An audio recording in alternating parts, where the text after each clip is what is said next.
so today's video is going to be a video sort of telling you guys where I've been and also talking about how to budget like a broke girl. And to start off, I just want to say that I kind of took a break because I've been working like 44 plus hours a week, so I've been really busy and just tired, and I needed sort of the holidays to take off from making videos.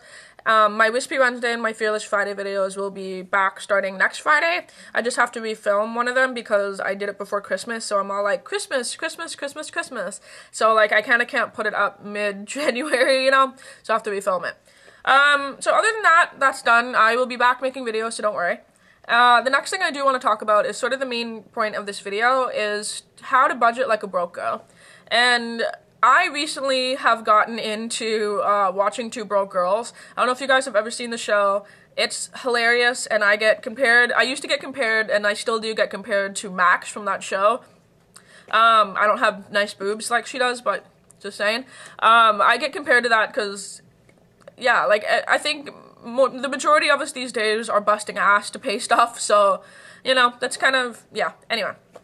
It's a fantastic show, so this is kind of inspired by that, just to kind of show you guys, I guess, kind of how to budget your money as best as you can. I'm going to try to tell you guys a couple tips just for people who are in that sort of transitioning stage, and also like just some ideas if you want to kind of try them out for your own life. Yeah. So first things first, I am almost 23, and I know that some of you guys have been, you know, paying your own way and everything long before that, and I know that some of you guys may be 28 and living at home. So, I mean, really, it's not up to me to judge, just this is kind of how I do things. So, yeah. I'm now at that point in my life where I am, like, I would say 95% completely financially independent. And I just kind of want to show you how I managed to not be homeless.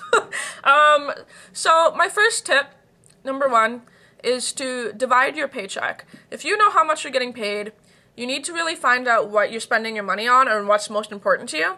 So mine kind of goes like rent, food, transportation, like recreation, stuff like that, and break it into categories so that when your paycheck comes in, you know, okay, boom, my rent is paid. Or like, boom, a percentage of my rent is paid. And then it sort of dwindles down as to how much you can put into each category. Keep in mind that like rent is most important, food is most important. If you have a car, paying for gas money or bus tickets is really important. So you really need to make sure that you know, one, how much needs to go into each thing. So obviously you all know how much your rent is, so you know, okay, I need to put that much away. And yeah, so that's kind of my main thing, is to just break up your paycheck. I think most people do that, but still, it's hard when you get a lump sum of money in and you're kind of like, you know. So that's the first thing I do. Like the second I get paid, I go and I divide everything up. So bringing me into my second tip, which is getting a money folder. Now, this is going to be kind of hard for some people. I am the kind of person who, if I have physical money, like actual bills, I don't spend it. I'm more the type who would take my debit card and go and buy a bunch of stuff and then be like, oh shit, I am screwed. So I learned to sort of have self-control by seeing my money physically, so I know this is here and I can't touch it. Some of you guys spend physical money more than you would using your debit. Again, it's really up to you, but this is what works for me.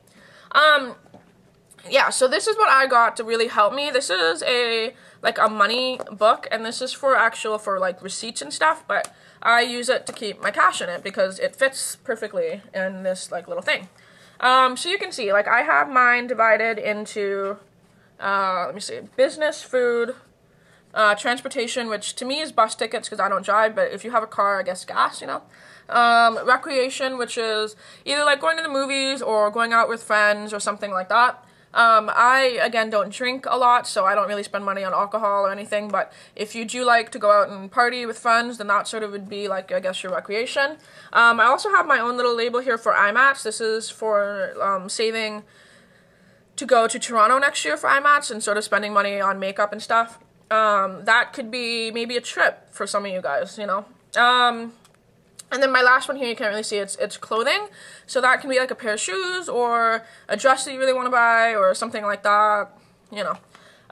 Yeah, so like this is how I divide up my money, and it's really fantastic because, you know, you can see, okay, like, boom, my rent's paid. And, you know, I don't want to, like, brag and show you guys my money or anything, but can I just say how cool the new Canadian $100 bills are? They're really friggin' fancy, I'm just saying. But, yeah, so, I mean, that's how I divide up my money, and I know, okay, this is where it is, and obviously, if you do get one of these, be sure not to tell anyone where it is. Hide it in a very not obvious place in case your place ever gets broken into. For example, don't hide things in your sock drawers. That's the #1 place that people look when they break into your place. So put it in a very not obvious place. Put it in your freezer or something, I don't know. So yeah, and then make sure that you're the only one, and maybe like your parents, if you trust your parents, tell them where it is in case something happens to you or something, you know. But I wouldn't even tell like a boyfriend or friend, definitely not friends, because you never know who's going to rip you off. So just keep that in mind if you do have something like this. So yeah, that is my main tip, is to get a money folder. They're really, really handy. Okay, so my third tip is to track your spending. And this also comes with a little thing that says spending right here. Block most of this, but you can track like what the date is and how much you spent and the amount, and it also has little notes on the bottom. So what I like to do is I track every single thing. I keep all my receipts, and I'm like, okay, I spent January 6th, I spent this much on coffee, or, you know, blah blah blah, I spent this on this. And it really, over a while, like if you stop back and look for a month, you get to find out, like even a couple of weeks, you find out what you spend your money on, and then you really get to sort of ask yourself, okay, do I really need that $5 cup of coffee? Do I really need to go out for sushi? Do I really need to go get this? Do I need this? Do I need that? And I think the second you start realizing where your money is going, you realize why you're broke. Yeah, and you realize sort of how to fix those things and to be more smart with your money. Which brings me into #4, which is tracking your food and having a food budget. That is one of the main things that I spend my money on, is coffee, food, stuff like that. Especially going to work, you know, oh, I'll pick up something on the way home, you know, stuff like that. I'm too tired to cook. It gets to be sort of where your money goes. At least mine is like a money pit. That's where my money just ends up. So what I like to do is I actually just went grocery shopping and got everything that I needed for, say, like 2 weeks worth of groceries, and I keep that big long receipt that's like bananas 99 cents, milk is $2 or whatever it is, and I kept that. And then what I do now is I budget 2 weeks ahead of time what I want to eat and what exactly it's going to cost me, down to like pennies. And I know a lot of people are going to think that like, oh, that's really meticulous, that's kind of like really detailed. Trust me, if you know exactly how much something is going into it, there's no mystery thing. You're not just going to the grocery store and grabbing a bunch of shit and then, oh, it's $100 worth of groceries. You know, okay, this is going to equal this, and that's how much money I need. It's very easy that way. Now, I mean, obviously, I like to budget to have a little bit of extra money for, okay, I want that nice eggnog latte or something like that, and that's sort of rewarding yourself by working hard at watching your money. Okay, which brings me into #5, which is to reward yourself. You can't be hard and tight on your money all the time. It gets very, very frustrating, and trust me, there's times that you will want to just go and spend all your savings, and it's going to be hard. It's not easy to save money. It's not. But what I like to do is I have a 2-week thing that once I put a certain amount of my paycheck into each category, and I have that money left, if I don't touch that until my next paycheck, I get to reward myself. So, I mean, that can be, okay, I'm going to go buy a really expensive lipstick, or I'm going to get that $40 something, or, you know, I'm going to go get a facial or something. You have to do that in order to keep yourself sane, because if you just are tight all the time, you're just going to go crazy, and it's just, trust me on that one. Yeah, so, like, that's kind of my money, sort of how I budget. It's hard, it's not easy, but again, if you just have to start slowly building it up. Now, again, for people who are, you know, also doing this with their parents, with help from their parents, just try to get ahead. It's hard to get ahead with your money, but the second, like, if you really save and really watch for a couple months, you'll notice, okay, I have a little bit more extra money. I have a little bit more. So, I mean, that is how you end up being, say, 2 months ahead in rent. or okay, I have my student loans paid a little bit more.